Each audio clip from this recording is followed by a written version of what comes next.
বিশ্বনবী পৃথিবীতে আসার পরে সর্বপ্রথম যেই মহিলার দুধ পান করেছিলেন ওনার নাম উম্মে আইমান। দ্বিতীয় যে মহিলার দুধ আল্লাহর নবী তার আপন মা বাপ দিয়ে পান করেছিলেন এই মহিলার নাম হযরতে হালিমাতুস সাদিয়া রাদিয়াল্লাহু তাআলা আনহা। সিরাত ইবনে হিশাম এই মহিলা এসে যখন নবীকে কোলে তুলে নিয়েছে, ডান স্তন দিয়েছে, তিনি পান করলেন, বাম স্তন মুখে লাগিয়েছে, উনি মুখ বের করে নিলেন। হযরতে হালিমা বলেন একবার দুইবার তিনবার তার মুখে আমি স্তন দিলাম, তিনবারই তিনি বের করে দিলেন। চোখের ইশারা দিয়ে আমাকে জানাতে চাই, মা হালিমা জোর করেন কেন? আমি জানি আপনার একটা সন্তান আছে, তার নাম আব্দুল্লাহ। আমি তো ডান স্তন আমার হক অধিকার ছিল, আমি পান করেছি। বাম স্তন আমার এটা অধিকার না, আমার হকও না, এটা আমার দুধ ভাই আব্দুল্লাহর অধিকার।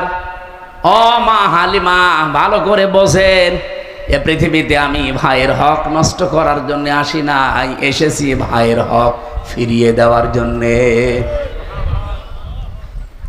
মিলাদের আমি প্রায় ২৭টা শিক্ষা বের করতে পেরেছি, তার ভেতরে এইটা একটা, যে নবী মায়ের কোলে বসে ভাইয়ের হক ফিরিয়ে দেয়, নষ্ট করে না, সেই নবীর উম্মতে রবিউল আউয়াল মাস আসলে মিলাদ দেয় একদিকে, আর একদিকে ভাইয়ের হক মারার জম। এখানে ভাই বলতে শুধুমাত্র আপন ভাই দুধ ভাই না, আল মুসলিম আখুল মুসলিম, মুসলমান মুসলমানের কি বলেন বলেন। অথচ আগস্টের ৫ তারিখের পর থেকে ১ বছর ২৬ দিন চলছে, এই ১ বছর ২৫-২৬ দিনে আমরা দেখলাম বহু মুসলমান ভাইয়ের অনেক হক নষ্ট করে ফেলেছে।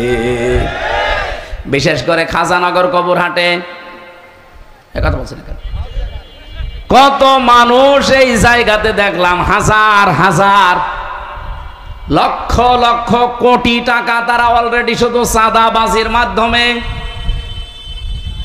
অথচ চাঁদাবাজি করে এই টাকা দিয়ে আবার এই রবিউল আউয়াল মাস আসলে আমারে ডাক দিয়ে বলে হুজুর মিলাদ পড়িয়ে দিন। কিসের টাকা?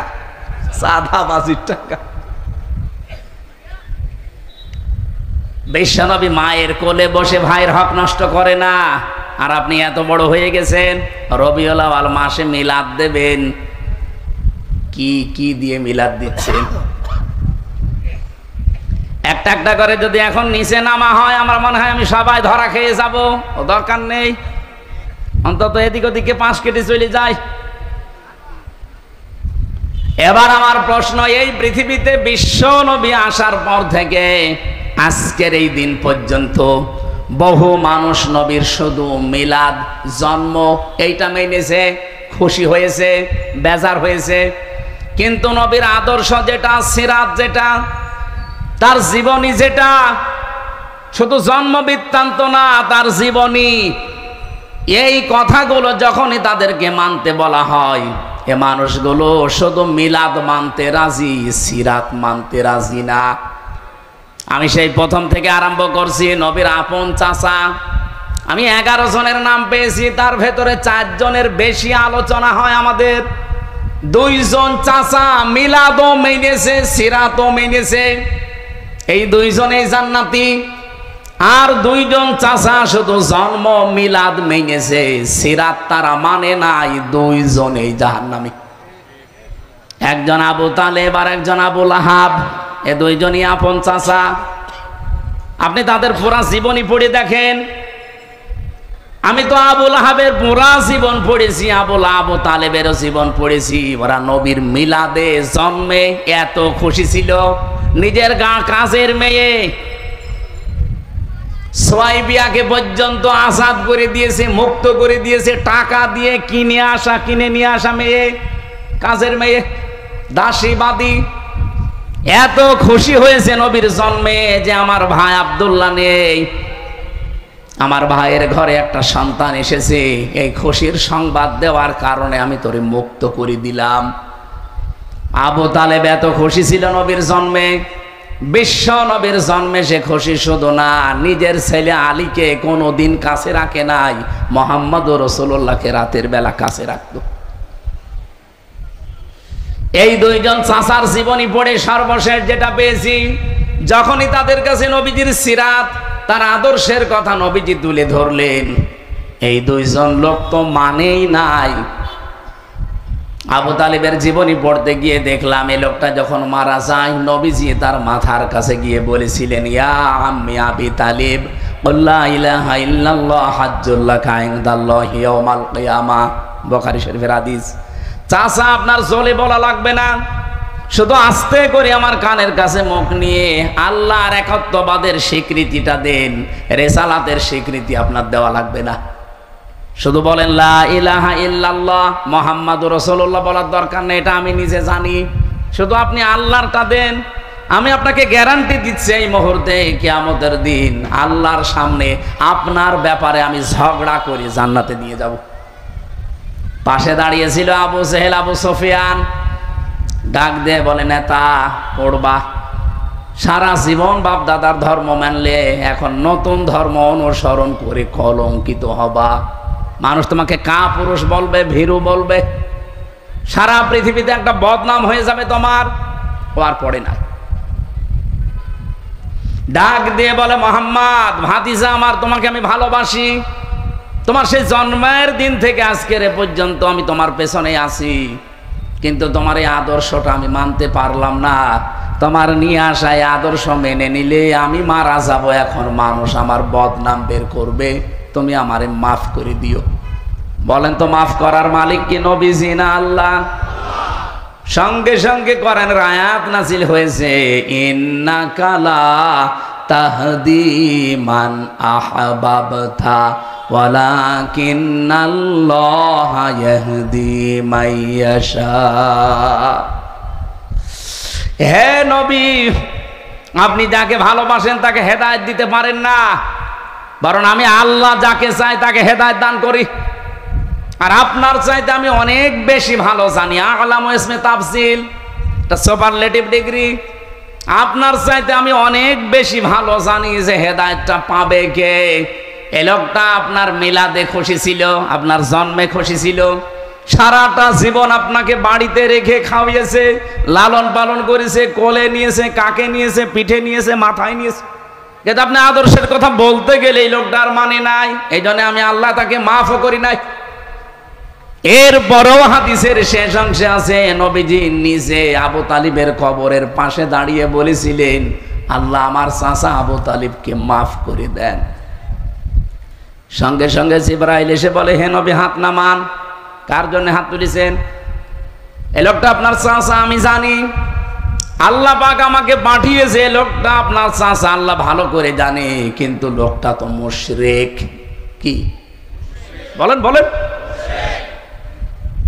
সূরা তাওবার 113 নম্বর আয়াত নাযিল হয় ওই সময়, মা কানা লিন-নাবিয়্যি ওয়াল্লাযীনা আমানু আইয়াস্তাগফিরু লিল মুশরিকিন ওয়ালাউ কানু লি কুরবা ইলা আখিরি আয়াত। কোন নবীর জন্য এটা শোভনীয় না, জায়েজ না, উচিত না। শুধু নবী না, মা কানা লিন-নাবিয়্যি ওয়াল্লাযীনা আমানু, এবং ঈমানদারদের জন্য এটা জায়েজ নেই যে কোনো মুশরিক যদি মারা যায় তার জন্য আল্লাহর কাছে ক্ষমা চাবে, মাফ চাবে। কোন নবীর জন্যও জায়েজ নেই, ঈমানদারদের জন্যও জায়েজ নেই। আপনি চিন্তা করতে পারেন যে নবী জীবনে হাত তোলা লাগে নাই কোনোদিন, মনের ভেতরে কামনা আসলে কবুল হয়ে গেছে।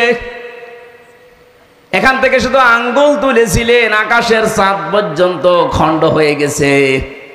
পা তুলেছিলেন, আরো সে চলে গেছে। ওনাকে এমন পাওয়ার আল্লাহ দিয়েছিলেন, হ্যাঁ বললে হালাল হয়ে যায়, না বললে হারাম হয়ে যায়। তাকে সারে বলা হয়, শরীয়ত প্রণেতা। এই নবী হাত তুলে বসে আছে চাচার জন্যে। আল্লাহ হাত শুধু ফেরত দেয়নি, ফতোয়া জারি করে দিলেন যে শুধু আপনার জন্য না, কোন ঈমানদারদের জন্য এটা জায়েজ নেই। কোন মুশরিকের জন্য ক্ষমা চাবি আমি আল্লাহর কাছে, কারণ আমি এত রেগে থাকি মুশরিকদের প্রতি। ওয়াকাদিমনা ইলা মা আমিলু মিন আমালিন ফাজআলনাহু হাবাআম মানসুরা। সূরা ফুরকানের 23 নম্বর আয়াতে আছে, মুশরিকরা যে আমল নিয়ে আল্লাহর কাছে উঠবে, ওর ভেতরে শিরিকের গন্ধ আল্লাহ দেখবে, ধুলি কণার মতো ওর মুখের উপরে নিক্ষেপ করবে।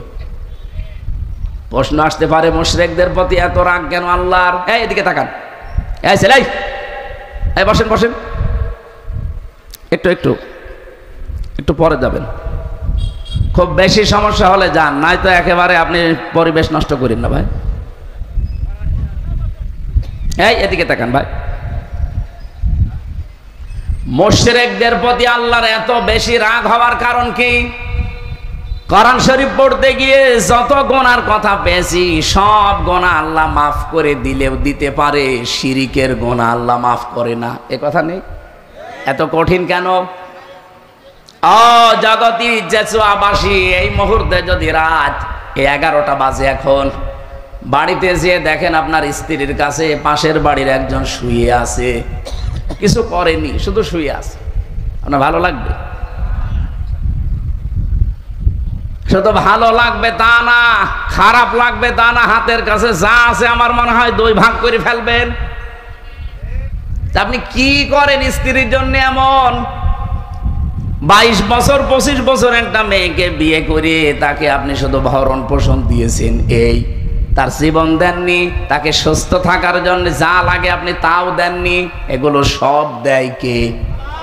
ওই বীর্য থেকে এ পর্যন্ত বানিয়েছে পুরাটা দায়িত্ব আমার আল্লাহর।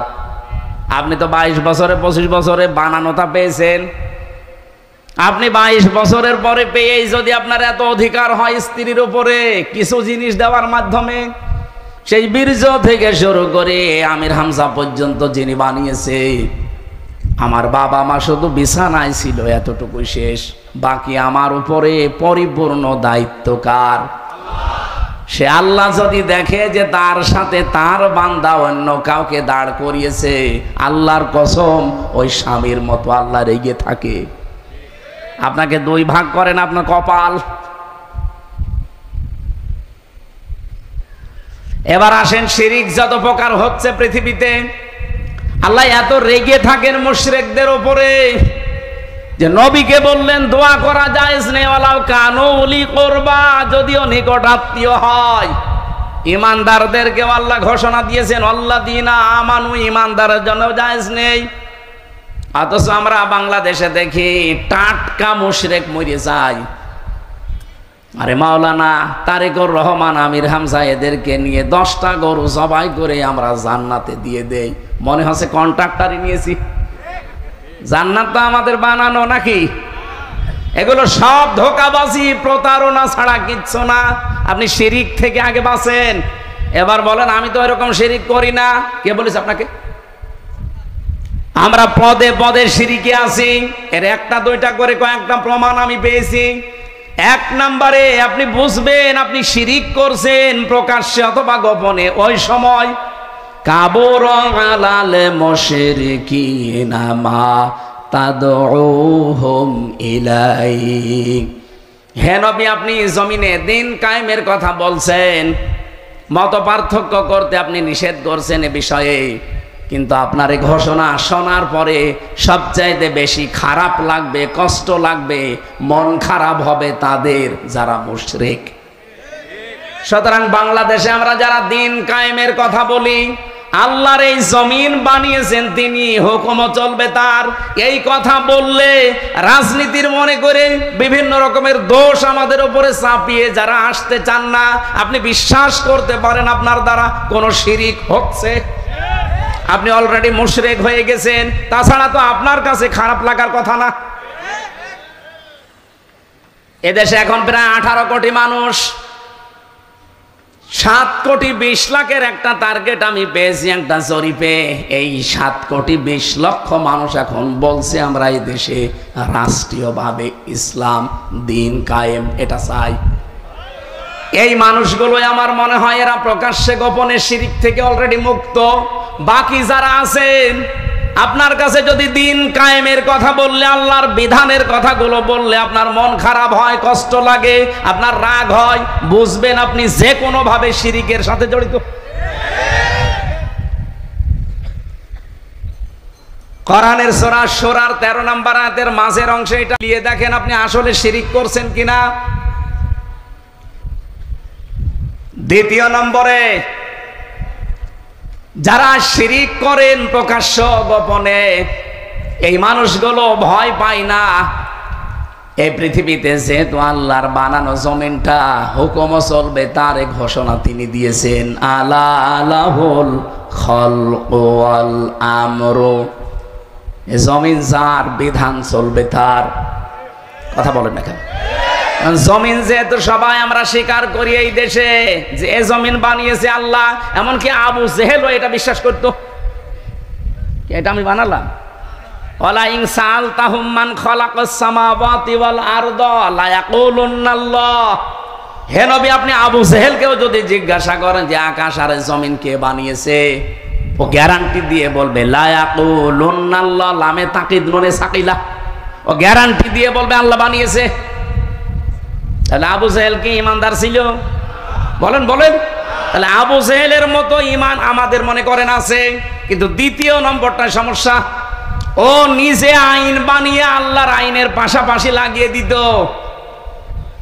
এই জমিনেও আমরা দেখছি আল্লাহ একজন আছে, আসমান জমিনের মালিক আল্লাহ, এ ঘোষণা দেয়, কিন্তু আল্লাহর পাঠানো আইনের পাশাপাশি নিজেরা আইন তৈরি করে ব্যক্তি, পরিবার, সমাজ, রাষ্ট্র চালাতে চায়। এইটাও এক প্রকার শিরিক। এক কথা বলেন। শয়তান আপনাকে জীবনেও কোনোদিন এসে বলবে না যে এই পাথরের মূর্তি এটার পূজা কর, জীবনেও বলবে না। শয়তান অত পাগল না, কারণ শয়তান জানে যে কথা যদি আমি এনামুল হককে বলি, ও জীবনেও এই কাজ করবে না। কিন্তু শিরিক যেহেতু করানো লাগবে, এমন একটা বিষয় আপনাকে ঢুকিয়ে দেবে, আপনি ওই রকম পাথরের মূর্তি পূজা করার মতো শিরিক নিয়েই কিয়ামতে উঠবেন। আল্লাহ বানিয়েছে জমিন, আইন চলবে তার। সেখানে আল্লাহর বাইরে কোনো আইন যদি কেউ বানিয়ে পাশাপাশি চালাতে চায়, এটাও মূর্তি পূজার মতোই শিরিক। আর এই জমিনে এটা চলছে, চলছে না? সুতরাং এই দেশে যারা আল্লাহর আইন বাদ দিয়ে মানুষের তৈরি করা আইন কায়েম করতে চান, আপনি আমার মনে হয় আবু জেহেলের মতো ইমানের দাবিদার। এর চাইতে স্পষ্ট বলার কায়দা আর নেই। এরপরও যদি কেউ না বোঝার ভান করে থাকেন, এদিকে আসেন। ঝড়ে কোদাল ছাড়া আপনার আর সম্ভব না।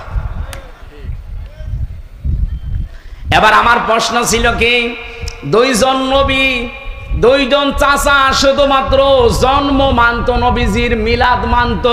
একটা আবু তালেব আর একটা আবু লাহাব। দুইজনেই জাহান্নামী, কারণ তারা নবীর আদর্শ মানে। সিস্টেম অপর পৃষ্ঠায় দেখুন, আরো দুইজন চাচা, হযরতে আব্বাস, হযরত আমির হামজা রাদিয়াল্লাহু তাআলা আনহুমা। এই দুইজন চাচা শুধুমাত্র জন্ম মানে নাই, আমির হামজার পুরা জীবনী পড়েছি। নবীর জন্মে এমন বেশি খুশি হয়েছিল হযরতে আব্বাসও, কিন্তু নবীর সিরাত মানতে গিয়ে এই দুইজন অগ্রণী ভূমিকা পালন করেছে জীবনের সর্বোচ্চ দিয়ে। আল্লাহ এত বেশি খুশি হয়েছিলেন, তাদের নামে কোরআনের আয়াত নাযিল হয়েছে, রাদিয়াল্লাহু আনহুম ওয়া রাদু আন। আমি আল্লাহ যেমন তাদের উপরে রাজি হয়ে গেছি, তারাও আমার আল্লাহর উপরে রাজি। যালিকা লিমান খাশিয়া রাব্বা। জোরে বলেন সুবহানাল্লাহ। কুষ্টিয়াবাসী অনেক বেশি ভালোবাসি আপনাদেরকে, মন থেকে হৃদয় দিয়ে কথাগুলো বলছি। এই সিরাতের মাসে, এই মিলাদের মাসে, জন্মের মাসে আপনি যদি শুধু জন্ম নিয়ে আনন্দে শেষ করে দেন, তার আদর্শ যদি আপনি না মানতে পারেন, আল্লাহর কসম আপনিও কিন্তু আবু লাহাব, আবু তালেবের মতো হয়ে যাবেন। আমরা মিলাদও মানি, সিরাতও মানি। কথা বলেন না কেন? আমরা মিলাদও মানি, সিরাতও মানি। এবার আপনি মানবেন কতটুকু সিরাতটা? একটা পর্যায়ে নিয়ে এসেছি আমি। সূরা আলে ইমরানের 31 নম্বর আয়াতে আমরা পেয়েছি। এই মাস আসলেই দেখবেন এই আয়াতটা বেশি পড়া হয়। কুল ইন কুনতুম তুহিব্বুনাল্লাহা ফাত্তাবিউনি ইউহিব্বুকুমুল্লাহ ওয়া ইয়াগফির লাকুম যুনুবাকুম আল্লাহু গফুরুর রহিম। এই একটু ভালো করে শুনবেন, এটা গতানুগতিক ভাবে না, এখান থেকে একটা শিক্ষা নিয়ে যাব আজ। ইবনে কাসির থেকে বলছি এইটা। নবী আপনি বলেন যদি আল্লাহকে ভালোবাসি, এই কথা বলতে চাও, এই কথা বলতে চাই না আমরা? আল্লাহ তোমাকে ভালোবাসিয়ে দাবি আমাদের আছে না নেই? এই দাবি যারা করেন তাদেরকে আল্লাহ বলছেন এ দাবি করার আগে সবাইকে একটা আদেশ দিলাম, ফাত্তাবিউনি, তারা যেন আপনার অনুসরণ করে, তারা যেন আপনাকে ভালোবাসে। কথা কিন্তু এই জায়গায় নেই। তাহলে আল্লাহ হাব্বন দিতেন, তাবউন দিয়েছেন। তারা আপনাকে যেন অনুসরণ করে, অনুকরণ করে, আপনাকে দেখে দেখে চলে। এইটা যদি তারা করতে পারে তাদের আমি আল্লাহকে ভালোবাসা লাগবে না, ইউহিব্বুকুমুল্লাহ, আমি নিজেই তাদেরকে ভালোবাসছি, বাসবো। এটা মোজারে, বর্তমান, ভবিষ্যৎ, প্রেজেন্ট, ফিউচার। অকুষ্টিয়াবাসী এই আয়াত সে জন্মের পর থেকে আমরাও শুনছি। এবার আসেন তো এখান থেকে একটা তথ্য নিয়ে আসি। আল্লাহ পাক ইউহিব্বুকুমুল্লাহ দিয়েছেন, আপনাকে ভালোবাসা আল্লাহ এখন আরম্ভ করছে এবং ভবিষ্যতেও বাসবে যদি আপনি নবীকে অনুসরণ করার সিদ্ধান্ত নিয়ে আপনি লেগে পড়েন। এবার আমার প্রশ্ন, নবীকে আপনি যে অনুসরণ করবেন এটা কি আংশিক না পূর্ণাঙ্গ? বলেন বলেন, আপনি নিজের দিকে তাকিয়ে বলেন তো, আপনার অনুসরণ নবীজির হচ্ছে এটা কি আংশিক না পূর্ণাঙ্গ? মাথা থেকে পা পর্যন্ত হয়তো আছে। পরিবারের দিকে তাকালে আপনার অনুসরণ আর নবীর মতো হয় না। পর্দা যে একটা ফরজ বিধান, এই জায়গায় অনেকের কিন্তু খামখেয়ালিপনা। এই কথা বলছেন না কেন? পরিবারের দিকে, সমাজের দিকে তাকান, রাষ্ট্রের দিকে তাকান, অর্থনীতির দিকে তাকান, রাজনীতির দিকে তাকান। একটা একটা করে যত জীবন আছে, কোন জায়গায় আপনার পূর্ণাঙ্গ অনুসরণ হচ্ছে আপনি নিজের বিবেকের কাছে প্রশ্ন করেন। তাহলে আমার আল্লাহর প্রশ্ন ছিল, তোমরা যদি অনুসরণ করো নবীকে আংশিক, বলেন বলেন। বাস্তবে তো আমরা বহু দেখেছি যারা আংশিক অনুসরণ করেছে, তারা আল্লাহর এই ঘোষণা ছিল ইউহিব্বুকুমুল্লাহ, নিজে আল্লাহ তাদের ভালোবাসবেন, ওয়া ইয়াগফির লাকুম যুনুবাকুম, আল্লাহ শুধু ভালোবেসে শেষ করে দেয় না, তাদের মাফ করে দেয়। কতটুকু? জামবন না জুনুব বহু বছর, আপনার একটা গোনাও আল্লাহ রাখবে না, সব মাফ করে দেবে যদি আপনি নবীকে অনুসরণ করার সিদ্ধান্ত নিতে পারেন। আংশিক না পূর্ণাঙ্গ? এ পৃথিবীতে বহু মানুষকে আমরা বললাম তারা আংশিক অনুসরণ করেছিল। আব্দুল্লাহ ইবনে উবাই, আপনি দেখবেন ওর পুরা জীবনই পড়ে আমি শুধু একটা ভুল পেয়েছি, বাকি কোন জায়গায় আমার দৃষ্টিতে ভুল ধরা পড়ে নাই। একদিন মসজিদে নববীতে নবীজি বললেন আল্লাহর কাছে দুইটা নাম প্রিয়, একটা আব্দুল্লাহ আর একটা আব্দুর রহমান। ও পেছন দিক থেকে দৌড় দিয়ে বাড়িতে যেয়ে নিজের নাম পাল্টিয়ে রেখেছে আব্দুল্লাহ, ছেলের নাম পাল্টিয়ে দিয়েছে আব্দুল্লাহ, নাতি ছেলে ছিল তাও পাল্টিয়ে দিয়েছে তুইও আব্দুল্লাহ, বাবার নাম পাল্টিয়ে দিয়েছে আব্দুল্লাহ, 14 বংশ সব আব্দুল্লাহ। এবার আমার প্রশ্ন, নবীর কথা শোনার পরে মানতে দেরি করেছে কয় মিনিট? কি অনুসরণ করতো আপনি বলেন? শুনতে দেরি, মানতে দেরি ছিল না। কিন্তু এই লোকটা উহুদের ময়দানে যাবার সময় নবীজির পেছন দিক থেকে 300 মানুষ নিয়ে ভেগে গিয়েছিল। আমাদের দেশে এখন বদর, উহুদ, খন্দক নেই, কিন্তু সামনে আমার মনে হয় এই দেশে দ্বীন ইসলাম থাকবে না, থাকবে না। সেজন্য বদরের ময়দান উহুদের ময়দানের মতো আসতেছে। এখান থেকে যদি ভেগে যান, আপনারও আব্দুল্লাহ ইবনে উবাইয়ের মতো জানাজা পড়ালেও কিছুই হবে না। না বোঝার ভান করে আছেন কারা? থেকে হাত তোলেন তো, আমি জানি আপনি বুঝে ফেলেছেন। সামনে যে দিন আসতেছে দেশে, একটা ইসলামের পক্ষে, একটা ইসলামের বিপক্ষে। বদরের ময়দানে একদল ইসলামের পক্ষে ছিল আর একদল ইসলামের বিপক্ষে ছিল। বদর আমরা দেখিনি, কিন্তু সামনে বদর, উহুদ আসতেছে। উহুদের ময়দান থেকে আব্দুল্লাহ ইবনে উবাই যেমন 300 লোক নিয়ে ভেগে গিয়েছিল, আজও অনেকেই বিভিন্ন কায়দায় মানুষকে ভেগিয়ে নিয়ে যাওয়ার চেষ্টায় আছে। কুষ্টিয়াতে নেই? আপনি যদি যারা ভাগাতে চায় তাদের ভেতরে পড়ে যান, আপনি মরে যান, আপনার জন্য আমির হামজা না কাবার ইমাম এসে জানাজা পড়ালেও কিছু হবে না। ওই দিন নবীজি নিজে জানাজা পড়িয়েছে এই লোকটার, 22 জন সাহাবী কাতার সোজা করে জানাজা চলছে। হযরত ওমর শুধু বলছে না আমি জানাজায় যাব না, কারণ ওই লোকটা 300 লোক নিয়ে ভেগে গিয়েছে। এতটুকু শেষ নবীজি বলেন আমাকে আল্লাহ এখনো নিষেধ করেনি জানাজা পড়তে, দোয়া করতে, সুতরাং আমি করব। নিজের জামা মোবারক খুলে বললেন ওর জানাজার কাফন বানিয়ে দেন, কবর খুঁড়ে নিজের হাতে লাশ রাখবেন, জানাজার নামাজ পড়ে। আমি তাফসির থেকে বলছি, এটা আধুনিক তাফসির যেগুলো আছে আপনি দেখবেন মুফাসসির বর্ণনা করেন হযরতে ওমর শুধু যায়নি, বাকি 22 জন সাহাবী কাতারে দাঁড়িয়ে আছে। প্রথম তাকবীর দেওয়ার পরে ফেরেশতা জিবরাইল এসে সূরা তাওবার 80 নম্বর আয়াত নিয়ে হাজির।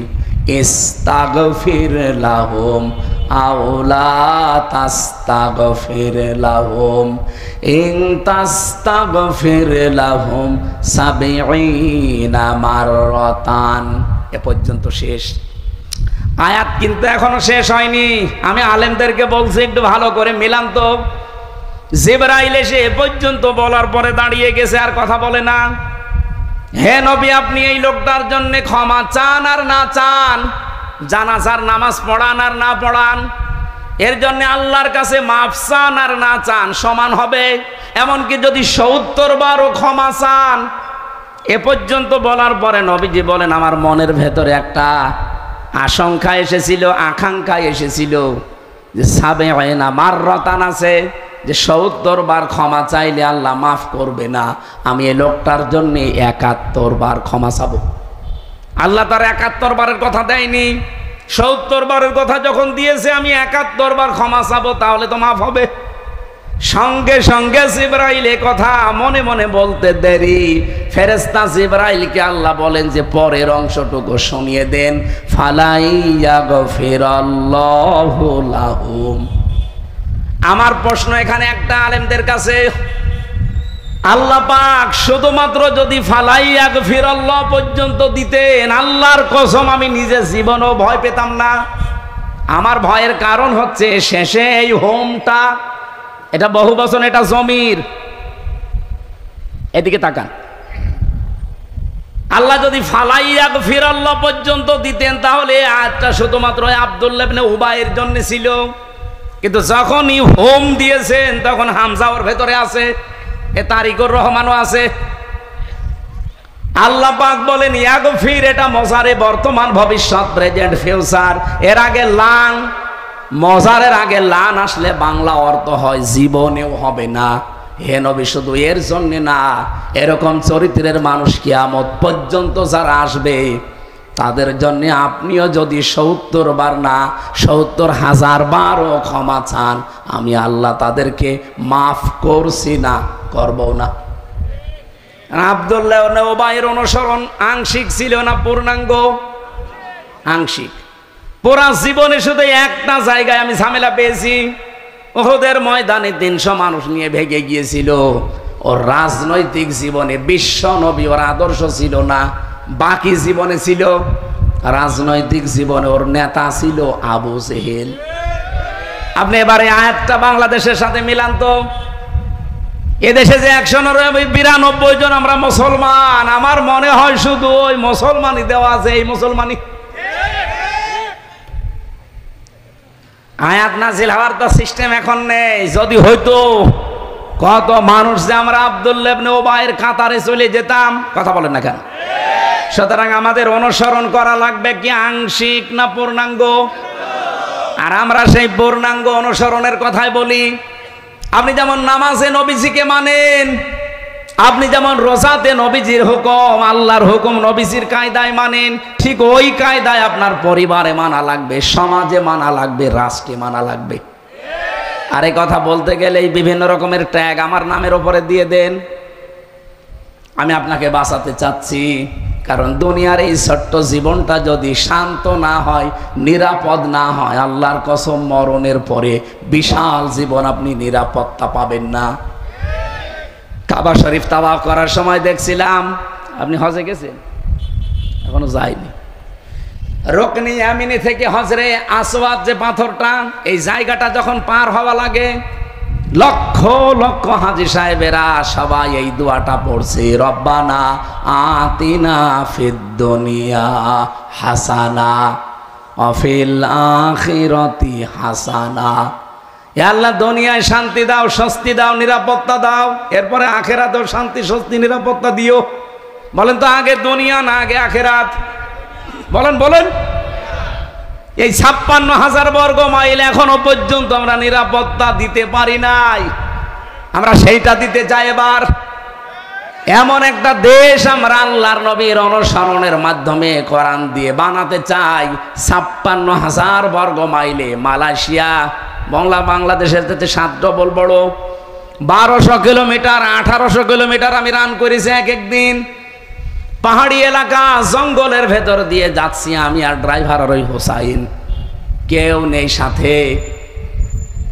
রাত 12টা, 1টা, 2টা, 3টা বাজে, কারণ এত দূর রান করা লাগবে। ড্রাইভার আমারে বলছে, শরীর সমসম করে ওঠে, এত বড় বিশাল ভয়ঙ্কর জায়গা পার হওয়া লাগে। ড্রাইভার বলছে, কোনো চিন্তা নেই হুজুর, শুধু আল্লাহর ভয় ছাড়া কেউ সামনে আসবে না। আমরা তো ওই রকম একটা বাংলাদেশ দেখতে চাচ্ছি, যেখানে এই 1150 কিলোমিটার আমরা পার হয়ে যাব, কোনো চিন্তা থাকবে? বলেন বলেন। আল্লাহর কসম, এটা বানানো সম্ভব। ইদা কানা উমারাউকুম খিয়ারুকুম, যখন তোমাদের এই জমিনে যারা নেতা, যারা দায়িত্বশীল, এই মানুষগুলো সর্বোত্তম চরিত্রের অধিকারী হবে। বাংলাদেশে এই 54 বছরে কত এমপি হোস্টেল থেকে মেয়েদের কান্নার আওয়াজ পাওয়া গেছে? আমি এটা বানিয়ে বললাম? বলেন। ওয়াগনিয়াউকুম সামাহাউকুম, দেশের ধনী মানুষগুলো যখন দানশীল হবে। ওমরুকুম শুরা বাইনাকুম, পরিবার থেকে রাষ্ট্রের কাজ সব যখন পরামর্শের ভিত্তিতে করা হবে। ফাজহারুল আরদি খায়রুল লাকুম মিন বাতনিহা, নবীজি বলেন কবরে যাওয়া লাগবে না, এই জমিনটাই তোমাদের জন্য উত্তম জান্নাতের মতো হয়ে যাবে। ওয়াইদা কানা উমারাউকুম শিরারুকুম, যখন এই জমিনের শাসক গোষ্ঠী, বিশেষ করে নেতা যারা দায়িত্বশীল, এরা চরিত্রহীন হয়ে যাবে, এরা খারাপ প্রকৃতির মানুষ হবে, এরা নষ্ট মানুষ হয়ে যাবে। ওয়াগনিয়াউকুম বুখালাউকুম, যখন জমিনের ধনী মানুষগুলো কৃপণ হয়ে দাঁড়াবে। ওমরুকুম ইলা নিসাইকুম, যখন সব পরামর্শ মেয়েদের সাথে করে করা হবে। পরিবার থেকে রাষ্ট্র পর্যন্ত সব পরামর্শের কাজগুলো মেয়েদের সাথে করে হবে। ফাবাতনুল আরদি খায়রুল লাকুম মিন যহরিহা, আমি নবী বলছি তখন জমিনের উপরে আর থাকার দরকার নেই, কবরে চলে যাও, ভালো লাগবে। আমরা কবরে এখনই যেতে চাই না। হাদিসের এই 2টা পাথের প্রথম পাঠটা তৈরি করার সময় এখন বাংলাদেশে চলে এসেছে। কথা বলেন না কেন? এদেশে এখন সত্যি যদি 300 এমপির ভেতরে 151 জন এবার আল্লাহর কসম যদি ইসলাম কোরআন বুকে নিয়ে যেতে পারে, এমন একটা দেশ আমাদেরকে উপহার দিতে পারবে, কিয়ামতের আগে দেশে ইসলামের কাছ থেকে কেউ নিতে পারবে না। এই জন্যই জালেমদের এত ভয়, এই জন্যই দাদাদের এত ভয়। দাদারা ভালো করে জানে যে একবার যদি দেশে ইসলাম রাষ্ট্রের ক্ষমতায় চলে যায়, আর ওদের যা চরিত্র, ওরা তো 1 বছর এই 26 দিনে অলরেডি অনেক কিছু দেখিয়ে ফেলেছে। বাংলার মানুষ এখন বিশ্বাস করতে আরম্ভ করেছে। সুতরাং এরা যদি যেতে পারে, এদের যেমন কোনো চরিত্রের খারাপ কিছু পাওয়া যায়নি, যদিও আমাদের অধিকাংশ দোষ মিথ্যা দেওয়া হয়। বাংলাদেশে 54 বছরে ইসলামের ওপরে যত দোষ দিয়েছে ইসলাম পন্থীদের ওপরে, সবগুলোই মিথ্যা বানোয়াট। তার ভেতরে একটা রক কাটা, এটা মিথ্যা কথা, ডাহা মিথ্যা কথা। রক কাটে যারা, তাদের নামে বদনাম নেই। যারা রক কাটা দেখলে আরো ভয় করে, তাদের নামে বদনাম। 14 বংশ যাদের রাজাকার, তাদের নামে এ দোষ নেই। শুধু আত্মীয়তা করে আমি ফেসে গেছি। 37 জন রাজাকার বাংলাদেশ জামাত ইসলামীতে, তা ওদের বানানো রিপোর্ট অনুযায়ী। তারপরে 11 জন মরে গেছে। এরপরে কয়েকজন অসুস্থ, তাদের আর নড়াচড়ার ক্ষমতা নেই। আর যারা এই স্লোগান তোলে এখন, তাদের 1040 জন অলরেডি তাদের তালিকায় আছে রাজাকারের। ঝাঁঝর যদি এসে বলে শুই যে তোর পেছনে বিশাল ফোঁটা, ওরে চড়ানো দরকার নেই। আমার তো ফুটো একটা, আর ওর কত হাজার হাজার, ওর 1040টা ফুটো, আর আমার একটা নিয়ম এই দিয়ে আছে। সুতরাং এই বানোয়াট বিষয় সব ঢাকা পড়ে যাবে। আগামীতে একটু আসতে দেন সময়, যেহেতু আসতেছে, আমরা যদি কাজে লাগাতে না পারি, এই তো 54 বছর চলছে, 154 বছরও আপনি আর মুখ দেখাতে পারবেন না। আর আপনি না আর 100 বছর বাঁচলেন বলেন, যদি এই জমিনে দিন কায়েম না হয়, এভাবে শয়তানের তৈরি করা আইন দিয়ে চলতে থাকে, আপনি কি দিয়ে মুখ দেখাবেন কবরে? কারণ কবরে যতগুলো প্রশ্ন, নামাজের প্রশ্ন নেই, রোজার প্রশ্ন নেই, জাকাতের প্রশ্ন নেই, সবগুলো প্রশ্ন আপনি দেখেন এই জমিনের উপরে এই বিষয়গুলো নিয়ে তৈরি করা। মার রব্বুকা, তোমার রব কে ছিল? রবের 19টা অর্থ হয়। সামারাইজ করে যদি 5টা বলতে হয়, তার প্রথম অর্থ রব মানে লালন পালনকারী, রব মানে সৃষ্টিকর্তা, রব মানে আইনদাতা। আপনি যদি কবরে বলেও ফেলেন যে আমার রব আল্লাহ, ফেরেশতা কিন্তু এক চড়ে দাঁত মুখ যা আছে সব করে ফেলবে, বলবে রব আল্লাহ মানে, রবের যে অর্থ মানে রব মানে আইনদাতা। একটা আইন চলতো, কি বলবেন আপনি? কিছুই বলতে পারবেন না। 2 নম্বরে যে লোকটাকে দেখানো হবে যে মান হাজার রজুল, এই লোকটা কে ছিল? আপনি যদি বলেন হাজা নাবিজ্জনা মুহাম্মাদুর রাসূলুল্লাহ, ইনি আমাদের নবী ছিল, নবী মানে কি? না না, নবী শব্দটা নাবা থেকে এসেছে। নাবা মানে সংবাদ। আপনি দেখবেন সংবাদ লিখতে গেলে ইংরেজিতে 4টা অক্ষর লাগে। নিউজ, NEWS, N দিয়ে নর্থ, E দিয়ে ইস্ট, W দিয়ে ওয়েস্ট, S দিয়ে সাউথ। তো তামাম দুনিয়ার কিছু বাকি আছে? তামাম পৃথিবীর সব খবরাখবর দিয়ে আল্লাহ পাক নবীদেরকে পাঠিয়েছিলেন। এই জন্য যাকে দেখানো হবে আপনাকে এই সম্পর্কে ধারণা থাকা লাগবে। আপনি কুষ্টিয়ার খবরই রাখেন না, দেশ তো বাদই দিলাম। আপনাকে খবর রাখা লাগবে, নবী মানে সংবাদ। 3 নম্বরে যেটা বলা হয়, মা দিনুকা, তোমার ধর্ম কি, না তোমার জীবন ব্যবস্থা কি। জীবন ব্যবস্থা মানে আপনি যে টয়লেটে যান, এটাও জীবন ব্যবস্থার ভেতরে নেই। বাম পা দিয়ে প্রবেশ করবেন, ডান পা দিয়ে বের হবেন, মাঝখানে 2টা দোয়া পড়বেন, 8-10 মিনিট সময় কাটাবেন। যা সময় কাটিয়েছেন প্রত্যেকটা সময় আপনার ইবাদত। কুষ্টিয়াবাসী টয়লেটের মতো নিকৃষ্ট কাজ 8-10 মিনিট শুধু রসুলের তরিকায় দিন মেনে করলে যদি সওয়াব হয়, তো বাকি জীবনের এখনো 23 ঘন্টা 50 মিনিট, এই সময়টা আপনি দিনের উপরে চললে ইবাদত হবে না মানে কি? অনেকে বলে দুনিয়ার কাজ, দুনিয়ার কাজ বলে কিচ্ছু নেই, সব আখিরাতের কাজ। সুতরাং আমরা ইসলামকে ওই জায়গায় নিতে যা করব সব আমার আখিরাতের কাজ। আমরা নবীর জীবন থেকে শিক্ষাগুলো নিয়ে পূর্ণাঙ্গ অনুসরণ করতে চাই রবিউল আউয়াল মাসে, নাকি আব্দুল্লাহ ইবনে উবাইয়ের মতো আংশিক। সুতরাং তার জীবনী শোনার জন্যে, তার আদর্শের কথাগুলো শোনার জন্যে আজকের এই তার জন্মের মাসে আমরা বাংলাদেশে দেখি বিভিন্ন মানুষের জন্ম, মৃত্যু, প্রত্যাবর্তন দিবস এবং জেল থেকে যেদিন বের হয় এবং জেলে যেই দিন যায়, এই সমস্ত দিবস পালন করা হয়। কিন্তু যার জীবনী নিয়ে আলোচনা করলে জীবন পরিবর্তন হয়ে যায় বলে আমরা কোরআন এবং হাদিসের বর্ণনায় পাই, তাকে নিয়ে এ বিশ্বের মানুষেরা ওই রকম কিছু করে না। যেগুলো কিছু করা হয় আমাদের দেশে, কিছু বেদাতপন্থী আছে, তারা মানুষের জামার চাইতে গেঞ্জি বড় বানিয়ে ফেলে। যা দরকার এইগুলো নিতে চায় না, ওটভট উল্টাপাল্টা কিছু নিয়ে তার সম্মান মর্যাদা যা আছে ওগুলো বাড়ানোর চাইতে শেষে শিরিক এবং বেদাতের পর্যায়ে চলে যায়। আমরা অন্তত কুষ্টিয়াতে ওইগুলো করব না ইনশাআল্লাহ। 3 নম্বরে আমরা নাম পেয়েছি, এটা সবারই আছে, সেটা হচ্ছে মা আর বাবা। কোরআন হাদিস পড়ে আমি যতটুকু পেয়েছি, 3টা রহমত আল্লাহর পক্ষ থেকে সবচাইতে বড় বড় এই পৃথিবীতে এসেছে। 1 নম্বরে কোরআনে কারিম, 2 নম্বরে নবী মুহাম্মদুর রাসূলুল্লাহ, 3 নম্বরে আমাদের মার বাবা। তার ভেতরে আমরা কোরআনে কারিম শোনার জন্য এসেছি। 1500 বছর চলছে।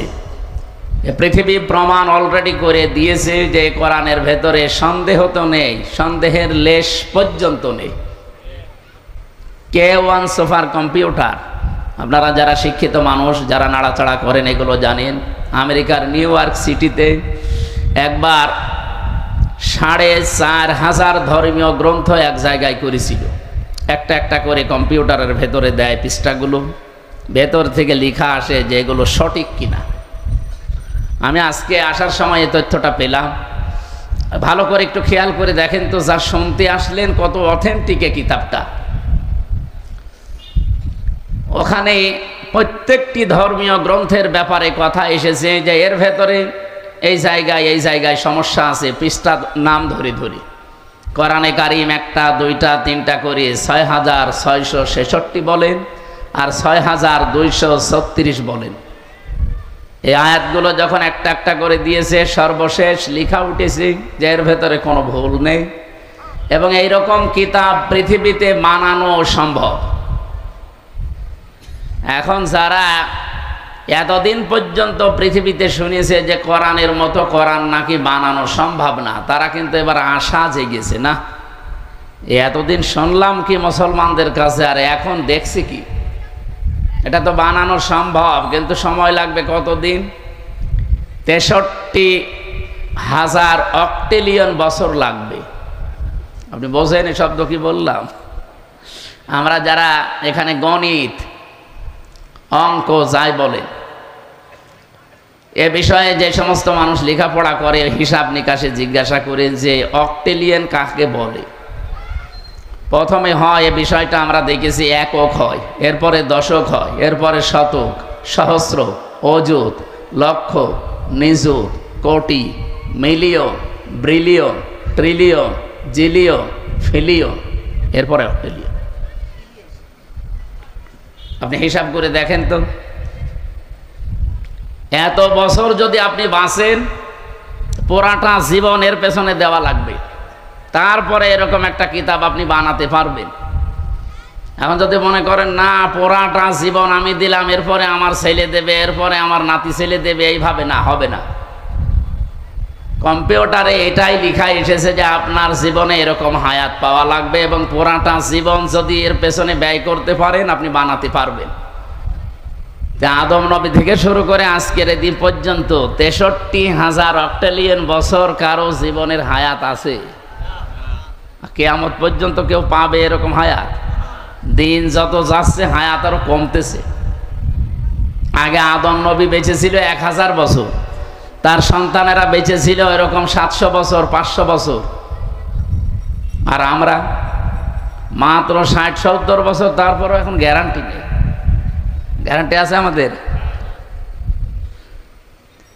তো এই জন্যে এটা আর সম্ভব না। যা শুনতে এসেছেন এমন একটা কিতাব, বিশ্ব নবীকে আল্লাহ সতর্ক বাণী দিয়েছেন, মানে কত বড় অথেন্টিক সেই কথা বোঝাতে আমি বলছি। সূরা হাক্কাত 44 নম্বর আয়াত। রব্বুল আলামিন বলেন, ওয়ালাউ তাকাওয়ালা আলাইনা বা'দাল আকাওয়িল লা আখাযনা মিনহু বিল ইয়ামিন সুম্মা লাকাতানা মিনহুল ওয়াতিন। এ পর্যন্ত একটু ভালো করে শুনেন, গতানুগতিক কথা আমি বলি না। আল্লাহ পাক বলেন, হে নবী, আমি কোরআনে যা দিয়েছি, আমার এই কথা বাদ দিয়ে কোনো নতুন কথা যদি আপনি কোরআনের ভেতরে নিজের কথা আমার নামে চালিয়ে দিতেন যে এইটা আল্লাহ জানিয়েছে, কি করতাম জানেন? লা আখাযনা মিনহু বিল ইয়ামিন, আপনার ডান হাত চেপে ধরতাম, কণ্ঠনালী কেটে ফেলে দিতাম। ঠিক আছে? ঠিক নেই। আমরা প্রচলিত যে এইগুলো পড়ি বাংলায়, এগুলো ঠিক আছে। এনারা আমাদের যা পড়ায় এ পর্যন্ত ঠিক আছে, কিন্তু আপনি শব্দের দিকে খেয়াল করে দেখেন তো বাংলার সাথে আরবিগুলো মিলছে কিনা। আল্লাহ তাআলা বললেন লা আখাযনা, এখানে ফাইল কর্তা সরাসরি আল্লাহ নিজে। আমি নিজে ধরতাম, মেনহু বিল ইয়ামিন, বি মানে দ্বারা, দিয়ে, কর্তৃক, যাই বলে। ইয়ামিন মানে ডান হাত। আমি আমার ডান হাত দিয়ে আমার নবীকে চেপে ধরতাম। নবীর ডান হাত ধরতাম, তার কণ্ঠনালী কেটে ফেলে দিতাম, এ কথা এখানে নেই। অথচ যত আপনি বাংলা অনুবাদ দেখবেন এই কথা লেখা আছে। কথাটা শুনতে যদিও মনে হচ্ছে একরকম, এই আকাশ পাতাল অর্থ পাল্টিয়ে গেছে। আপনি মনে করেন আমি এনামুল সাহেবের ডান হাত চেপে ধরলাম আর ওনার গলা কেটে ফেলে দিলাম, এটা একটা বাংলা অর্থ। আর একটা অর্থ কি, আল্লাহ তাআলা এখানে যেটা জানাতে চেয়েছেন, এত শক্ত কথা এটা কোরআনের ব্যাপারে, লা আখাযনা মিনহু বিল ইয়ামিন,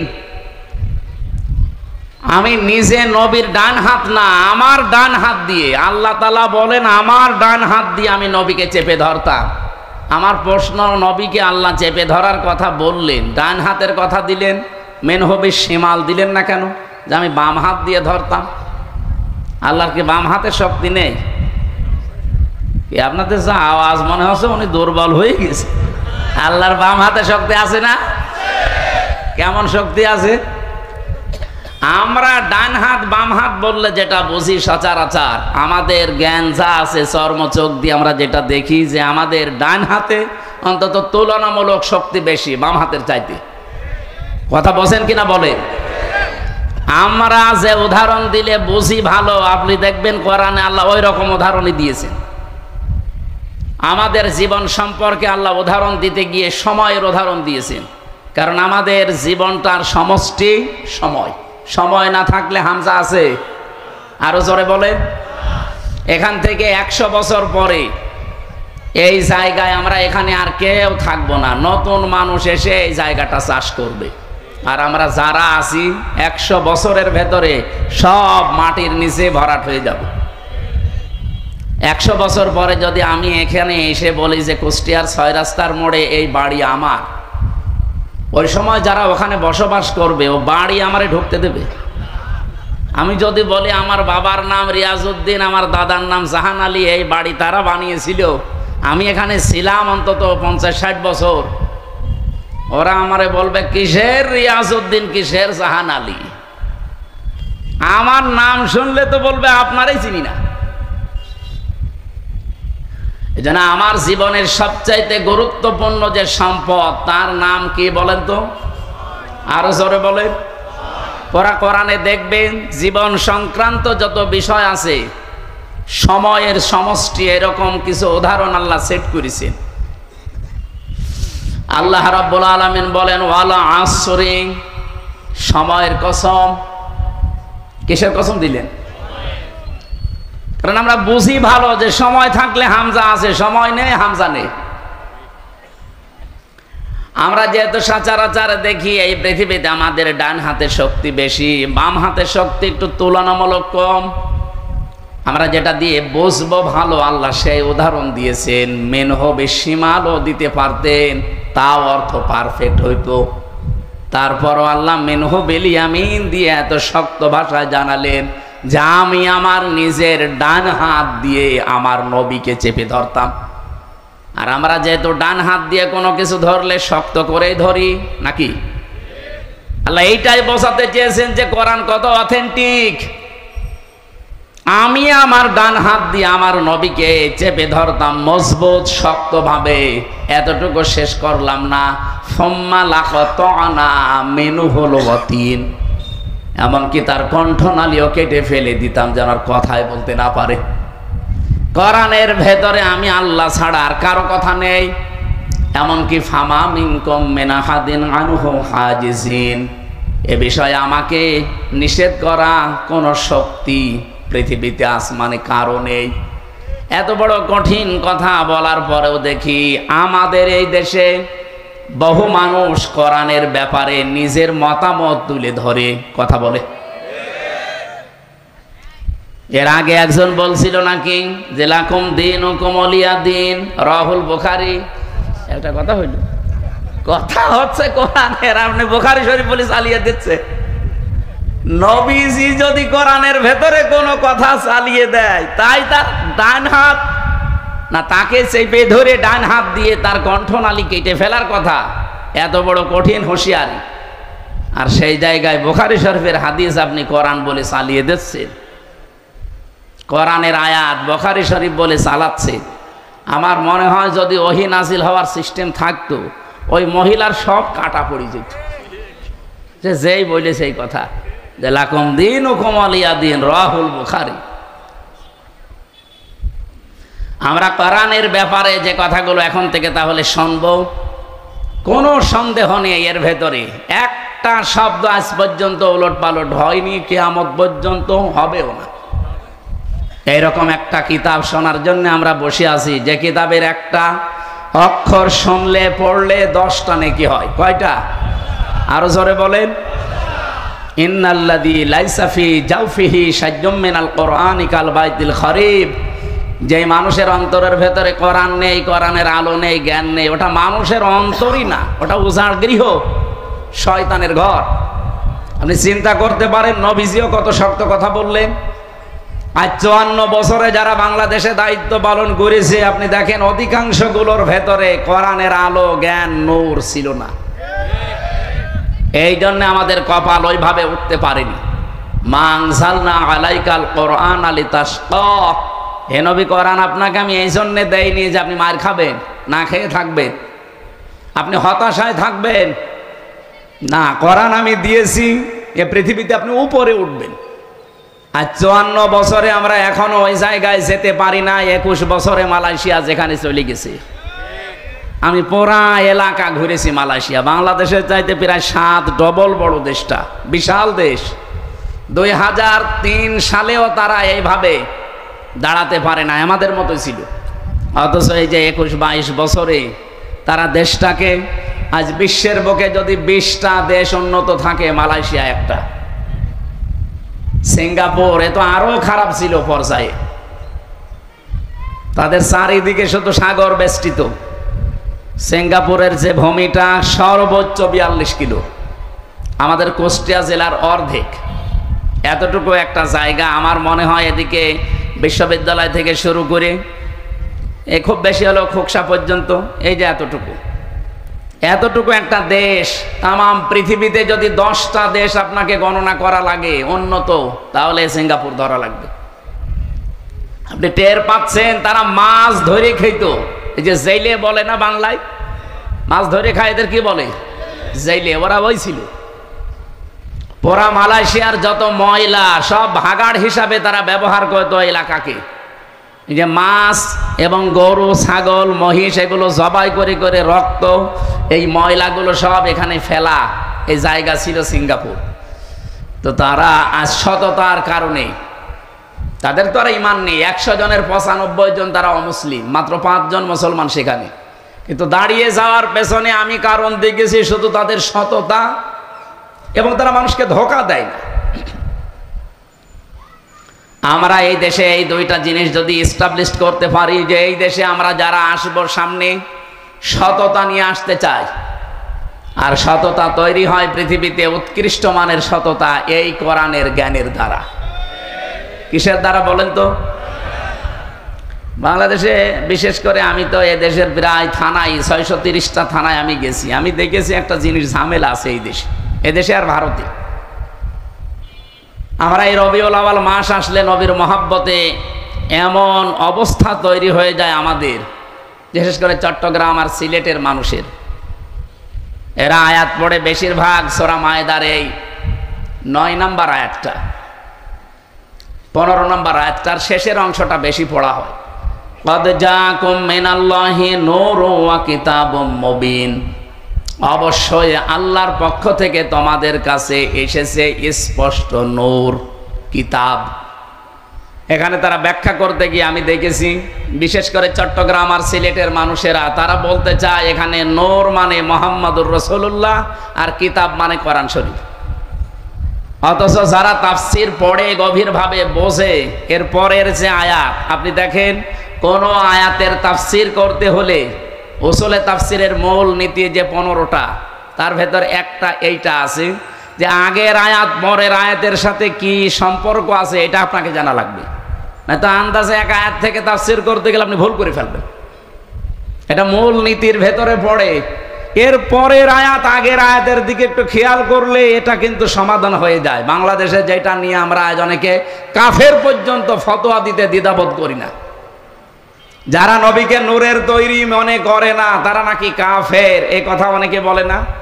যদিও আমাদের এই সমস্ত জেলায় এগুলো কম। আপনি চট্টগ্রামে যান, আপনার জানাজায় বন্ধ করে দিবে, এমন কড়া। ওরা মিঠা সন্নি, কড়া সন্নি, আরো বিভিন্ন নাম নিয়েছে।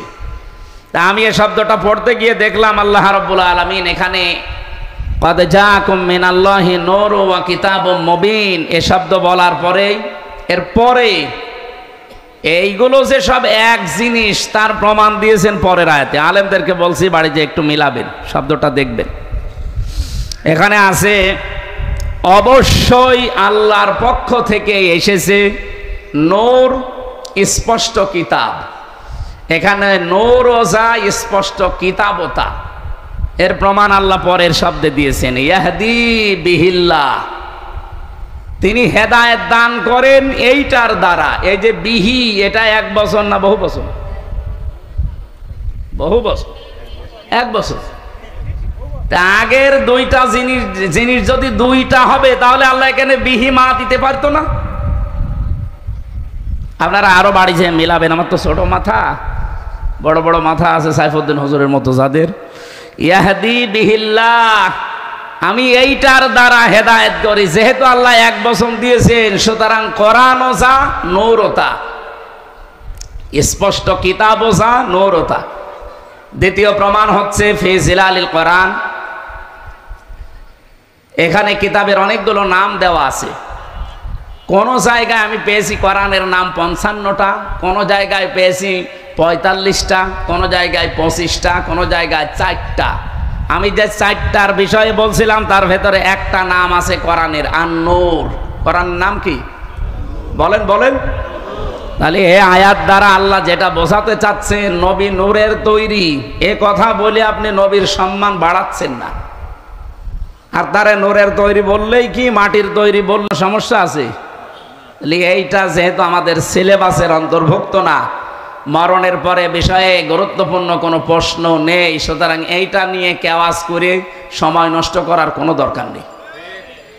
আমি কথা আশা করি বোঝাতে পেরেছি। সুতরাং এমন কোরআন আমরা শুনতে এসেছি, এর ভেতরে কোনো ভেজাল নেই।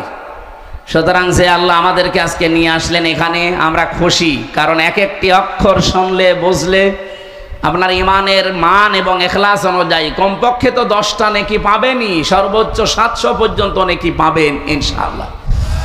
আল্লাহ আমাদেরকে সর্বোত্তমটা যেন আমাদের ইমান অনুযায়ী দান করেন, বলেন আমিন। দরুদ আর সালাম পাঠ করার মাধ্যমে আমরা তেলাওয়াতকৃত আয়াতে যাচ্ছি। আমরা পড়েছি সূরা আনআম 50 নম্বর আয়াতের শেষের অংশটুকু। আমরা যে সমস্ত বিষয়গুলো নিয়ে রবিউল আউয়াল আসলে মাতামাতি করে ফেলি, নবীকে এমন এমন জিনিস দিয়ে দেই, আল্লাহ রাব্বুল আলামিন ওই বিষয়টা ক্লিয়ার করছেন আয়াতে। হে নবী, আপনি আপনার উম্মতদেরকে বলেন, কুল লা আকুলু লাকুম ইনদি খাযাইনুল্লাহ ওয়ালা আ'লামুল গায়বা ওয়ালা আকুলু লাকুম ইন্নী মালাক। আপনি মানুষকে বলেন, আমি কিন্তু এই কথা বলি না যে আমার কাছে আল্লাহর ধনভাণ্ডার আছে। নবীজির কাছে যদি আল্লাহর ধনভাণ্ডার না থাকে, এ পৃথিবীতে আর কোন আল্লাহর ওলি আছে তার দরবারে ধনভাণ্ডার থাকতে পারে? আজকে আমি দিনের বেলা রাজবাড়ি ছিলাম, গলন্দ ঘাটের পাশে, ওর পাশেই তো আল্লাহর ওলির দরবার। ধনভাণ্ডার নিয়ে বসে আছে খাজা, কেউ ফেরে না খালি হাতে। নবীজিকে আল্লাহ পরিষ্কার ভাষায় জানিয়েছেন, নবী আপনি বলেন আমার কাছে আল্লাহর ধনভাণ্ডার আছে, আমি এই কথা বলি না। বলেন তো আল্লাহর পরে যার স্থান, তার কাছে যদি এটা না থাকে, কোন মহামানবের কাছে থাকতে পারে? সুতরাং এটা যে পুরাটা বানোয়াট, মিথ্যা, ধোঁকাবাজি, প্রতারণা, এটা আপনাকে বিশ্বাস করা লাগবে। আমি নিচে নামতে পারলাম না আপনাদের কারণে। 2 নম্বরে ওয়ালা আ'লামুল গায়বা, আমি এ কথা বলি না যে আমি গায়েব জানি। গায়েব জানা এ বিষয়টা শুধুমাত্র এখতিয়ার কার?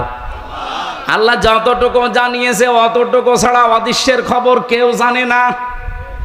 কত ভণ্ড আজকে বাংলাদেশে, বিশেষ করে সাংস্কৃতিক রাজধানী কুষ্টিয়ায়ও আছে।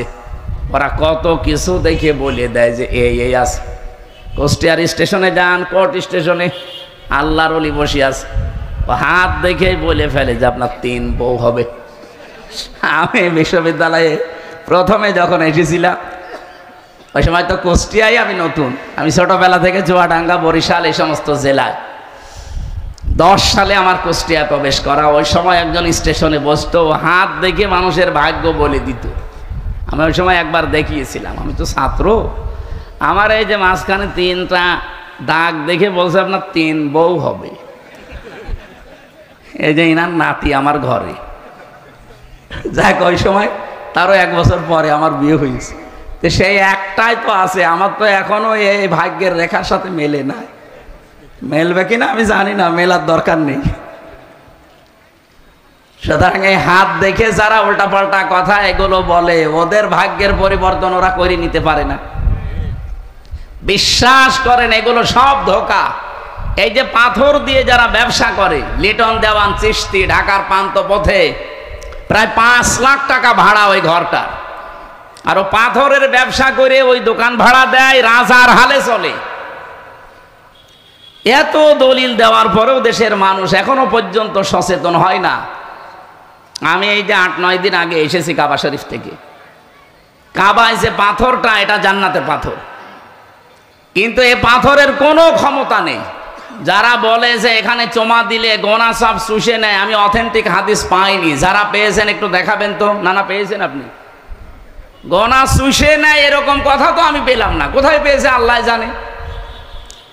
হযরত ওমর মাঝে মাঝেই পাথরের দিকে তাকিয়ে একটা ছড়ি বা লাঠি নিয়ে বলতেন, পাথর, আমি শুধু দেখেছিলাম যে নবীজি তোমাকে চুমা দিয়েছে, এই কারণে তোমারে চুমা দেই। তুমি আমার ভালো করতে পারো না, মন্দও করতে পারো না। আমি যদি দেখতাম যে নবীজি তোমাকে চুমা দেয়নি, আমি জীবনে তোমারে চুমা দিতাম না, এবং কি এই কাবা ঘরের সাথে থাকতেও দিতাম না। লাঠি দিয়ে পিটিয়ে টুকরা টুকরা করে ফেলতাম। আপনি চিন্তা করেছেন কোন পাথরকে কথা বলছে? খলিফা হযরত ওমর। আর আমরা লিটন দেওয়ান চিশতির পাথর নিয়ে পাগল হয়ে আছি। সুতরাং এই যে 50,000, 1 লাখ, 2 লাখ, 5 লাখ টাকা দিয়ে পাথর কিনে বিভিন্ন রোগ শোক থেকে মুক্ত হওয়ার জন্য যারা আন্দাজে ধারণায় আছেন, এগুলো সব বানোয়াট, ধোঁকাবাজি। পাথরের কোনো ক্ষমতা আছে? বলেন বলেন। আমার মনে হয়, যদিও এটা বলা ঠিক হচ্ছে কিনা জানি না, অনেকের গায়ে লাগতে পারে, এই যে তাবিজ ঝুলিয়ে রাখেন বিভিন্ন, অধিকাংশ আলেমের মতে তাবিজ ঝোলানো পর্যন্ত এটা শিরিকের পর্যায়। আমার মনে হয় এটা যাদের হাতে আছে, এই যে মাজায় আছে, বিভিন্ন জায়গায় টাঙিয়ে রেখেছেন, গলা সহ এখনই খুলে ফেলে দেন। পরা কোরআনে 13 জায়গায় আল্লাহ এরকম আয়াত দিয়েছেন, আলাইসাল্লাহু বিকাফিন আবদা, আমি কি আমার বান্দার জন্য যথেষ্ট না যে ও তাবিজ নেওয়া লাগবে? ওমা কুন্না আনিল খালকি গাফিলিন, আমি আমার কোন সৃষ্টি সম্পর্কে গাফেল না যে তোমার তাবিজ নিয়ে আমার কাছে আসা লাগবে। আকালা রাব্বুকুম উদউনি আস্তাজিব লাকুম, আমাকে ডাকো, আমি আল্লাহ ডাকের সাড়া দিয়ে দেব। ওয়াইদা সালাকা ইবাদি আন্নি ফাইন্নি করিব, আমার সম্পর্কে জিজ্ঞাসা করলে বলবা আমি শাহরগের চাইতেও নিকটে। নাহানু আকরাবু ইলাইহি মিন হাবলিল ওয়ারিদ। পরা কোরআনে আমি এরকম 13 জায়গায় একই আয়াত পেয়েছি। আল্লাহ পাক এবং বান্দার মাঝখানে কোনো দালাল, কোনো মাধ্যম, মিডিয়া কিচ্ছু লাগবে না। সরাসরি আপনি ডাকবেন, আল্লাহকে সাড়া দেবে আমার মাবুদ। বলেন সুবহানাল্লাহ। কুষ্টিয়াবাসী, গায়েবের খবর একমাত্র কে জানে বলেন? আরো জোরে। অন্য কেউ জানে এ কথা বিশ্বাস আমরা করব আর না। কত মানুষ এখন বের হচ্ছে, আশার বাণী দিয়ে তাদেরকে ফোলাচ্ছে হাওয়া দিয়ে, যে তোর কোনো চিন্তা নেই, তুই সামনে চলে এসেছিস। আপনি জানলেন কি করে? 1 ঘন্টা পরে কি হবে সে খবর আপনার কাছে নেই, অথচ ফেব্রুয়ারির 12 তারিখে কি হবে ও বলে ফেলছে। 1 ঘন্টা পরে কি হবে বলতে পারে না, ফেব্রুয়ারির 12 তারিখে কি হবে ও অলরেডি চোখ বন্ধ করে সব বলে দিয়েছে। আর ওরা এই কথা শুনে আবেগে লাফাচ্ছে যে না, এত বড় বুজুর্গ যখন বলেছে হলেও হতে পারে। আল্লাহ কড়া ভাষায় দিয়েছেন সাবধান। আপনি বলেন যে ওয়ালা আলামুল গায়বা, আমি গায়েবের কিচ্ছু জানি না। তাফসিরে ফি জিলালিল কোরআনে সাইয়্যিদ কুতুব রাহমাতুল্লাহ আলাইহি লিখেছেন ওয়ালা আলামুল গায়বা দিয়ে আল্লাহ রাব্বুল আলামিন নবীকে এই কথা বলতে বলেন যে আপনি বলেন আমি গায়েবের কিঞ্চিত জানি না। আল্লাহ যদি কিছু জানায় সেটা ভিন্ন কথা। 3 নম্বরে ওয়ালা আকুলু লাকুম ইন্নী মালাক, আমি এ কথা বলি না যে আমি ফেরেশতা। এই কথাগুলো নবীর শানে, যেহেতু এ মাস আসলে বিভিন্ন মানুষ আবেগে আন্দাজে চালিয়ে দিতে পারে, আরো বিভিন্ন জিনিস চালিয়ে দেয়।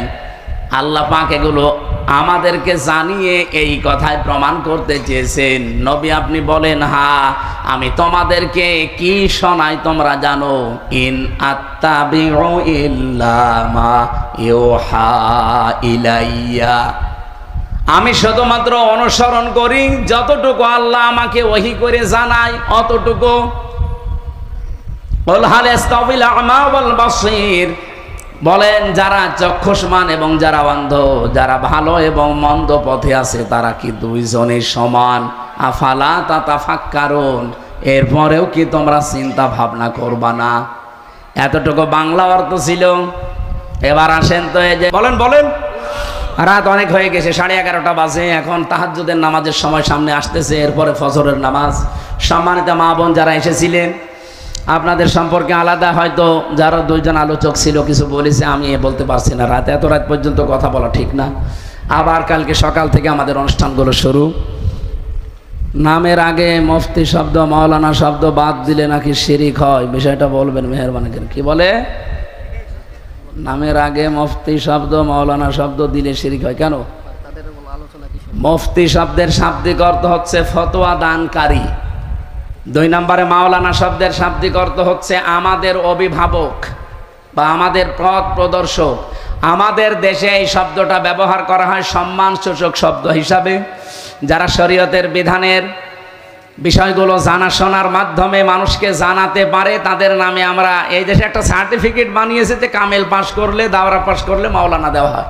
এটাকে আল্লাহ রাসূল দিয়েছে। এই শব্দটা আমাদের নামের সাথে লাগালে শিরিক হবে। ওনারা যে হুয়া মাওলানা ওয়া আলাল্লাহি ফালাতাওয়াক্কালিল মুতাওয়াক্কিলুন নাকি একটা আয়াত আছে না সূরা তাওবায়, এইটা নিয়ে আলোচনা করে না, এই বিষয়গুলো ঠিক না। আল্লাহুম্মা আমিন। লা ইলাহা ইল্লা আনতা সুবহানাক ইন্নী কুনতু মিনাজ জালিমিন। আল্লাহুম্মা গফিরলি ওয়ারহামনি ওয়াহদিনি ওয়াফিনি ওয়ারযুকনি ইয়া রাব্বাল আলামিন। সারাটা জীবন অপরাধ করে জীবনটা নষ্ট করে ফেলেছি। হাত উঠায় কথা বলবো ভয় করে, লজ্জা করে। জীবনের দিকে তাকালে জাহান্নামের আগুন ছাড়া কিছুই দেখতে পাই না। আল্লাহ আমাদের অপরাধের দিকে তাকিও না, তোমার রহমতের দিকে তাকাও। জিন্দেগীর গুনাহগুলো এই মুহূর্তে মাফ করে দাও রব্বুল আলামিন। নবীর জন্মের মাস রবিউল আউয়াল আরম্ভ হয়ে গেছে। 1 বছর পরে মাসটা আমাদের কাছে আসে। তার জীবনী থেকে, তার আদর্শ থেকে, তার সিরাত থেকে যেগুলো নেওয়া দরকার ওইগুলো নেওয়ার তৌফিক দাও, যেগুলো ছেড়ে দেওয়া দরকার ওইগুলো ছেড়ে দেওয়ার সুযোগ দাও। ওমা আতাকুমুর রাসূলু ফাখুযুহু ওয়া মা নাহাকুম আনহু ফান্তাহু। এই আয়াতটা আমাদের জীবনে তুমি মিলিয়ে দাও। মাহফিলের আয়োজনে যারা ব্যস্ত ছিল, এই মাহফিলের কমিটিদেরকে কবুল করে নাও। বিভিন্ন মানুষ আমরা দেখি তাদের বাবার জীবনী, তাদের স্বামীর জীবনী, চাচার জীবনী, নেতার জীবনী তারা শোনায়। আল্লাহ আমরা আমাদের নেতার জীবন রহমান আল্লাযী খালাকানা লিল ইবাদাতি ওয়াল জান وخصنا بالتكريم بين الحيوان ونشهد أن لا إله إلا الله وحده لا شريك له شهادة موصلة إلى الجنان ونشهد أن محمدا عبده ورسوله المبعوث فينا بالهدى ودين الحق ليظهره على الأديان صلى الله عليه وعلى آله وصحابه الكرام ما دام الشمس والقمر بجريان والنجم والشجر يسجدان والسماء رفعها ووضع الميزان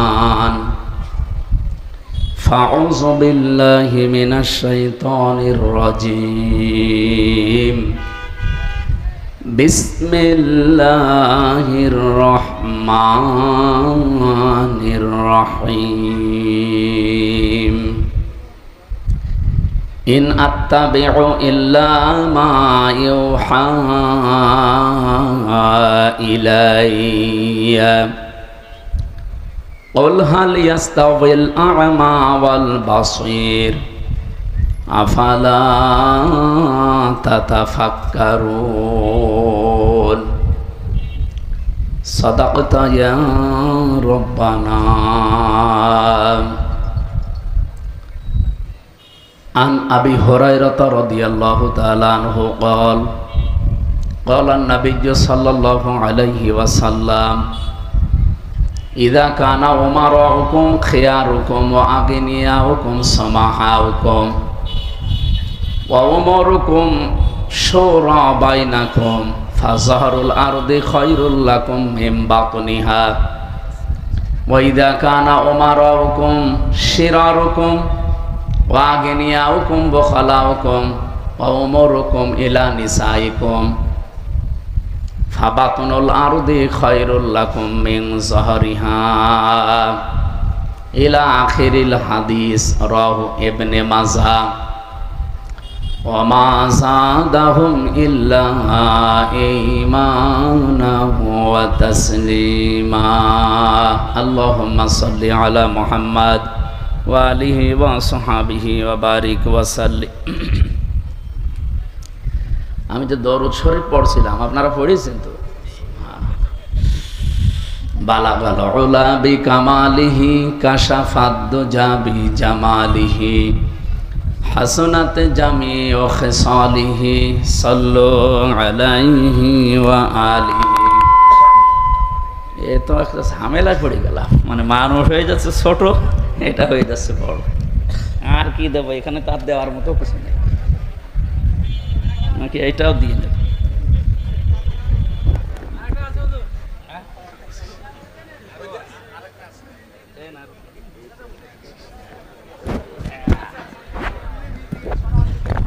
ঠিক আছে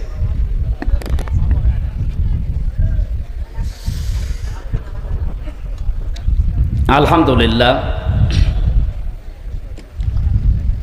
বাংলাদেশের ঐতিহ্যবাহী জেলা কুষ্টিয়া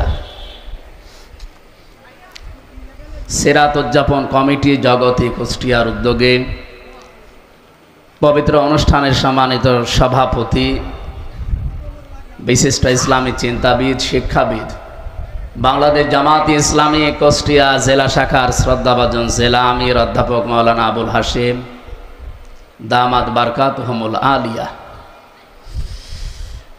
এ মাহফিলে এতক্ষণ পর্যন্ত আলোচনা করছিলেন আমাদের কুষ্টিয়ার কৃতি সন্তান বিশিষ্ট আলেমে দ্বীন বলিষ্ঠ কণ্ঠের অধিকারী আলহাজ মাওলানা ইব্রাহিম খলিল মুজাহিদ সেক্রেটারি বাংলাদেশ মাজলিসুল মুফাসসিরিন খুলনা বিভাগ আলোচনা রেখেছেন হাজারো আলেমের উস্তাদ বাংলাদেশ জামাত ইসলামী ওলামা বিভাগ কুষ্টিয়া জেলা শাখার সম্মানিত সভাপতি আলহাজ হাফেজ মাওলানা জুলফিকার আলী কুমারখালী এখানে পরিচালনার দায়িত্বে যিনি আছেন সিরাত উদযাপন কমিটি জগতি কুষ্টিয়ার সম্মানিত আহ্বায়ক মাওলানা আব্দুল আলী দামাত বারকাতুহুমুল আলিয়া মঞ্চে বসা আছেন বাংলাদেশ জামাত ইসলামী কুষ্টিয়া জেলা শাখার শ্রদ্ধাভাজন সেক্রেটারি জনাব অধ্যাপক সোজাউদ্দিন জোয়ারদার। বসা আছেন হাজার হাজার আলেমের উস্তাজ, যদিও ওনার বাড়ি পাশের জেলা ঝিনাইদহ জেলার ভেতরে, কিন্তু আমাদের এই কুষ্টিয়াতে সবচাইতে ধর্মীয় শিক্ষার বড় প্রতিষ্ঠান কওয়াতুল ইসলাম কামিল মাদ্রাসা, নাম শোনেননি? এ মাদ্রাসার সম্মানিত অধ্যক্ষ শ্রদ্ধাভাজন আমার নানা জান জনাব মাওলানা তারিকুর রহমান দামাত বারকাতুহুমুল আলিয়া। মঞ্চে বসা আছেন জনাব মাওলানা সাইফুদ্দিন দামাত বারকাতুহুমুল আলিয়া। রাজনৈতিক নেতৃবৃন্দ আছেন বিভিন্ন রাজনৈতিক দলের। সামনে বসা আছে এ মাহফিলের প্রধান আকর্ষণ যারা, আমির হামজার নাম কাম যা শুনলেন সে মাগরিবের পর থেকে, আপনারা না আসলে এ নাম কামে কিছু হইতো না। সুতরাং আজকের এই অনুষ্ঠানের প্রধান আকর্ষণীয় আপনারা যারা এসেছেন ঘর বাড়ি ফেলে এই ময়দানে, পর্দার আড়ালে বিভিন্ন জায়গায় সম্মানিতা মা এবং বোনেরা বসে আছে, প্রশাসনের বিভিন্ন পর্যায়ের যারা দায়িত্বে আছেন শৃঙ্খলার। আমরা ঘন্টাখানিক কথা বলতে চাই, আপনারা থাকবেন তো ইনশাআল্লাহ? রাত একটু বেশি হয়ে গেছে, 9:30টায় উঠতে পারলে ভালো হতো। দল মত জাতি বর্ণ ধর্ম নির্বিশেষে আজকের এই অনুষ্ঠান, কারণ নবীজি শুধু আমাদের না, কোরআন যেমন আমাদের শুধু একা না, হাদা বায়ানুল লিন্নাস, মানুষ পদবাচ্চে যারা বিবেচিত সবার জন্য কোরআন। নবীজিও আমাদের একা না। আমার সালনাকা ইল্লা রহমাতাল লিল আলামিন দিয়েছেন আল্লাহ, রহমাতাল লিল মুসলিমিন দেন, যে শুধু মুসলমানদের জন্য রহমত করে পাঠালাম। পৃথিবীতে মানুষ যারা যত সৃষ্টি আল্লাহ বানিয়েছেন সব সৃষ্টির জন্য আমাদের নবী ছিলেন রহমত। কি ছিলেন বলেন তো?